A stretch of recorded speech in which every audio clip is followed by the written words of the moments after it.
Alright guys, in this last video I'm going to show you I was finally able to remove all of the plastic from the whole thing, so now it's easier to see everything.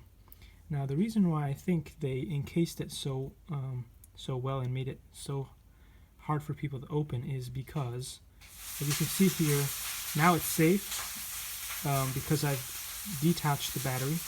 But when the battery was connected up here like this, and you moved this part onto the capacitor, it would start smoking. So I think that's a big issue here.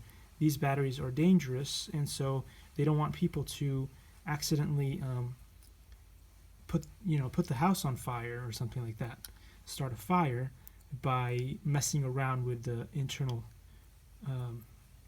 mechanics of this whole thing. So but it's really interesting how this is set up. You can see there's magnets that wrap around this part of the coil here and here, like that. So this whole device is very, very interesting. If you want to take a better look at the capacitor, I'm not sure, I think I can do that now.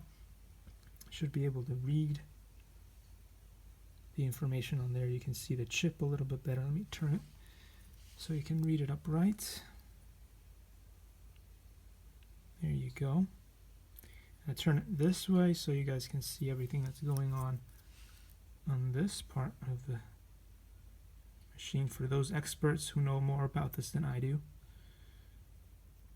And yeah, let's go through the battery one more time.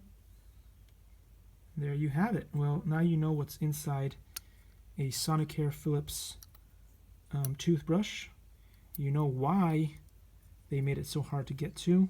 On the inside, they don't want people to service the machines and start a fire in their homes.